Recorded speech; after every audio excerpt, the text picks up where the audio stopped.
So in today's video, we're going to do two things. First one is go over Yasopp character analysis. The second one is to talk about the disadvantages that all runners that are ranged characters have. There is like one exception, and that's likely Sky Zoro. Compared to the other characters in this category, he does not have this one weakness that they all have. And then along with Yasopp character analysis, we're going to go over some gameplay so you can see what I'm talking about. As I was looking through the characters, I do find it surprising that all the ranged characters are indeed runners. So without further ado, let's jump into Yasopp character analysis. Yasopp has a max HP of 6,322, a max attack of 1,422, and a max defense of 1,517. I would say these stats are overall okay for a runner, especially one that was released very early in the game. Let's move on to his skill 1, which is Sharpshooter. It's a long range multiple area attack that will decrease defense. So whenever you decrease defense, that means as soon as you or your teammates hit the opponent, your attacks will do more damage. So this is a very useful skill as long as he can use it. In his skills 2, I can shoot the whiskers off an ant at 50 paces. It's a long range attack with an effect that lowers the enemy's attack. So whenever you lowers the opponent's attack, that means you'll take less damage from them. The only thing I don't like about these two skills so far is that they don't have a stagger effect, meaning you would have to likely do a perfect dodge in order to use them, so the opponent won't be able to attack you. Let's move on to his traits now. Trait 1, when in the area around your captured treasure, reduce damage received by 30%.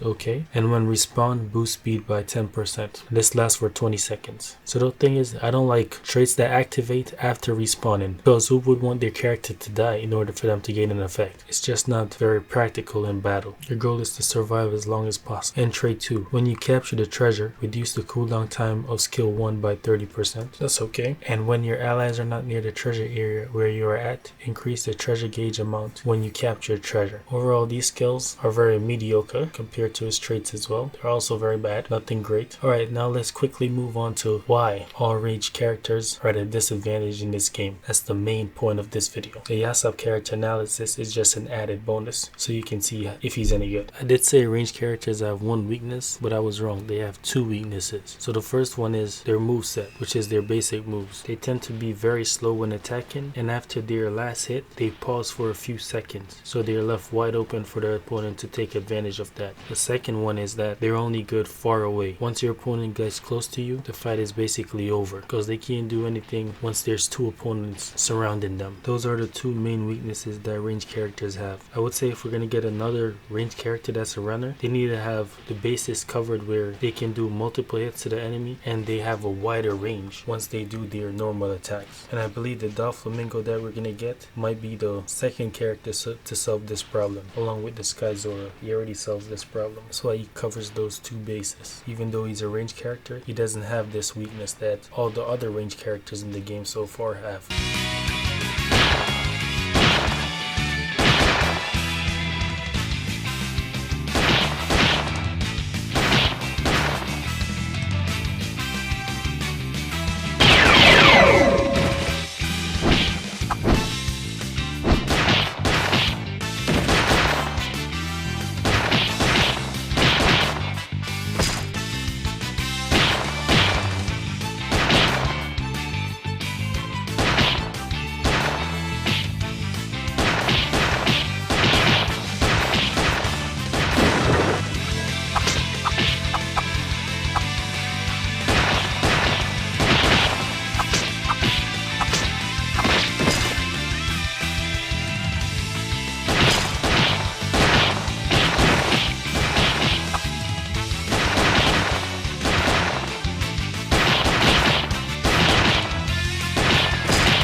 Yeah!